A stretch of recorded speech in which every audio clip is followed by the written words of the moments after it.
Ships hot up, you know. Yeah, man, the big bad blue ribbon event, the men's 100 meters, done and dusted. And the Americans have the bragging rights right now. Uno, dos, tres. 1, 2, 3 for the Americans. Yeah? Well, I mean, I know. The Jamaicans don't have the exclusive rights to 1, 2, 3 anymore at this level. The Americans did it. Yeah, Fred Curley from Bracy, from Bramwell. Yeah, the Americans 1, 2, 3, and of course, Oblique Seville. Creditable 4th place. Good run, Oblique Seville. Proud of you same way. Yeah, we seen progression. 21-year-old. Yeah, you just burst onto the scene last year. You're Olympic semi-finalist. Now a world championship finalist, 4th place finisher. Missing the medal podium by this. So big up Oblique Seville. But we could look at the Jamaicans' performance in the 100. Remember now, you know, 6 months ago, we would be having a conversation about any Jamaicans in the 100 meters final at the World Championships.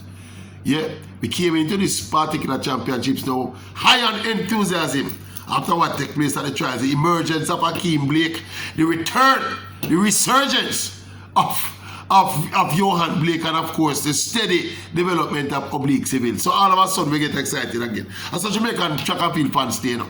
As some of the push out, so yeah, we start building them up. But that's how the thing got progression. I think it's progression for the young sprinters. When you look at Oblique Seville, you see the progression. He's getting closer and closer to where he ought to be. Yeah, 997 again, sub 10. You know, in a big high pressure race. I thought he did what he could potentially do. Yeah, so we don't have no problem with it. About Johan Blake though, I see a lot of people all over social media get critical of Johan Blake. The way him run out in the semi-final. I don't know, I don't feel like I want pressure Blake. Personally, I never pick Johan Blake for medal in this event. You know. I just thought that what happened on the trials was a little bit, how to describe it? I just thought that Johan Blake was extra motivated to run hard at the national trials and try win the sprint double. Him go out and him win the 100 and get beaten at the 200. And he put on some solid times. But we just think, looking at Johan Blake over the past recent major events, he has not executed well. It's not that him just him get beaten. It's him execution. And again in this race here, the semi-final when him get run out. And the execution, it was an awful execution. It's not like, it's one thing, you know, when a veteran athlete executes well and get beaten by better opponents, you know. But I thought that Johan Blake just never executed well, and him have that tendency at the major championships to run some bad technical races. I thought it was a bad technical race he run at the semi-final.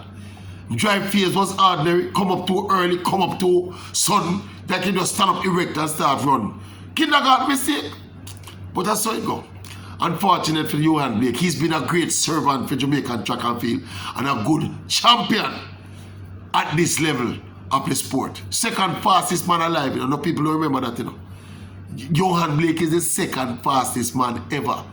Second only to, I don't know if I call that man name, his former training partner. So, I don't know, I don't want to, in the crowd and the mob where I run down Johan Blake. I just thought it was disappointing. As I said, personally, I did just have a hunch, saying we're going to come at the World Championships and do something like this. And if I'm going on the 200, I figure more the same because he's in better 100 shape than he is in 200 shape. The person I had to medal was Oblique Seville. I did have him to get a bronze. Him get people out of that by one position. But you don't know. I don't want to spare the wrath. Spare on the wrath against Johan Blake. See, he's been a great servant and a great veteran. Remember that he had 2 years, you know, when we sit down with that injury, you know. Therefore, we never expect Johan Blake to come back to be competing, to be competitive at this level. So you don't know, Johan Blake can do him things. So big up yourself, Johan Blake. See, you did well, my boss. See if you can just rest them old bones, you know, and those injured bones, you know, and try to see if you can represent around a good leg in the 4x1. I think that's your best chance of medaling in this World Championships. No disrespect to the 200 meters and your prowess as a 200 meter runner. But I think our best chances right now to get a medal in terms of the sprint pool of men is to try to conjure up something in the 4x1. Yeah, we have what? Right now we have what? 3 sub-10 runner right now. You know, I think now Blake and thing there. As for young Hakeem Blake, yeah, one for the future. 20 years old, fresh foot at this level, rookie at this level. Got to a semi-final of the World Championships. Creditable for Hakeem Blake. He too is one for the future, along with Seville. Yeah, he'll learn from this experience. A progression, you know. Jamaica people, hey, our expectation, our track and field stars, them not normal, you know. See, as we said, 6 months ago, being sprinting in obscurity, you know. And all of a sudden, 2 little youth emerge. And you hear Jamaican fans start talking about gold medal and gold. Before the race, one while ago, a man book me up and tell me, say, the gold medal. I don't know something ago. Progression, I have to understand and appreciate the progression. What you can do though is buy a gamble. Say, at some point, Seville will win a major title.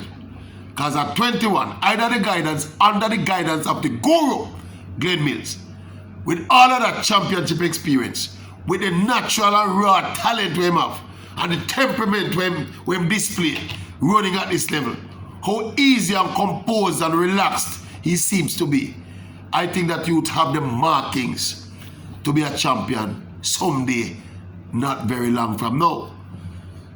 So, make we just embrace the progression in the men's sprinting now. Yeah, make we just embrace the progression and understand that there's a generational shift taking place in Jamaica's male sprinting, and make we live with it. You see me? Yeah, man, as we said 6 months ago, we would not be having this discussion. We would not.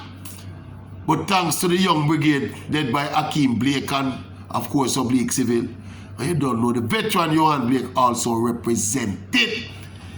Anyway, on now to further things. Look more than the meat now. The meat and develop steam, you know. And the woman them turn tomorrow. But now say nothing more about it. We just wait with bated breath. Elaine, Shelley. Yeah. Sharika. Kemba. Who will it be? Who will it be? We can't wait, you know. We can't wait. Big up the American them too. 1, 2, 3. Big them up again. 1, 2, 3. Fully deserved. Them step in a void. Them step in a void. Them step in a vacuum.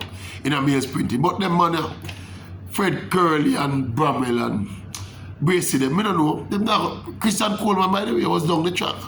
Interestingly, was down the track. The defending world champion down the track. What do you think about that? What go on with him there? You think something not go on with him? Or something not go on with him? Anyway, YouTube probably tell me what to think about what me think. Yeah, tell me what to think about what me think. Johan Blake and Hakeem Blake and, of course, Seville. Miss me medal prediction by 1. Tweak again, you know. But it's all good. It's all fair. So you realize that 2 out of my 13 medals gone with the win. We look forward to the next race and the next day. Yeah, man, exciting times in track and field. Boom bang and the Maverick out, you know. Yeah, out and about. Out and about.